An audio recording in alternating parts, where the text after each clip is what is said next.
Welcome to the 5th episode in a Legendarium series about the witch trials. In Part 5, the Apogee, we will talk about how the Spanish Inquisition carried out its own witch hunts in the Basque Country. Meanwhile, the Bamberg witch trials became the largest and bloodiest witch hunt in the history of early modern Europe. While the courts which carried out witch hunts in England, France, and the Holy Roman Empire tended to be ad hoc, Spain had a national institution devoted to rooting out heresy. It served as a means to seek out and persecute baptized church members who failed to follow doctrine. During the 16th century, it mainly focused on Jewish conversos, who converted to Catholicism by royal edict. However, the Inquisition probed them and examined them to make certain that they became true Catholics. Going into the 17th century, the Inquisition expanded its search to include heretics, Protestants, and witches. Around the same time as the Pendle witch trials in England, the Inquisition carried out a large-scale investigation of the Basque Country. The Basques of northern Spain long practiced a syncretic religion which blended Catholicism and Celtic polytheism.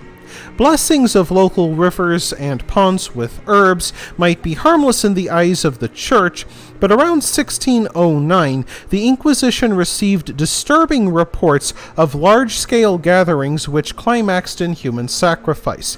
While it is impossible to know if these reports were true or not, the response of the Inquisition is well known.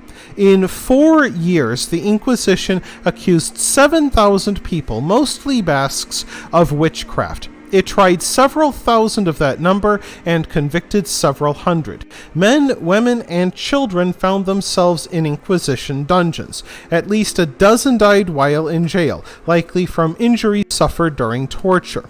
In those cases, Spanish priests paraded a symbolic effigy of the prisoner through the village before burning it at the stake.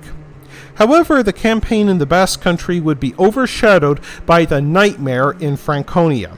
The bishopric of Bamberg lay at the center of the 30 Years' War, which raged between Protestants and Catholics. There, the bishop prince waged a large-scale campaign of his own against the witches, blaming them for failing harvests and the disastrous effects of the war. The bishop prince's men carried out large-scale arrests of hundreds of people, both in the bishopric seat of Bamberg and the surrounding countryside. First, the authorities targeted the old and unwanted, as other witch hunts had. As the impoverished victims named names, more people found themselves caught up. This next wave of victims included well-to-do citizens. Upon their arrest, the church confiscated their possessions and properties. Every single member of the Bamberg City Council opposed these arrests, which led to several of them being arrested. Victims of the purge included city chancellors and their families. One victim included the 5-time mayor Johannes Junius. Questions asked of the suspects and details of court proceedings bordered on comical. Interrogators asked prisoners detailed questions about their dancing and supposed dining with the devil, food eaten at these supposed feasts, what they drank, and whom Satan took the most seriously.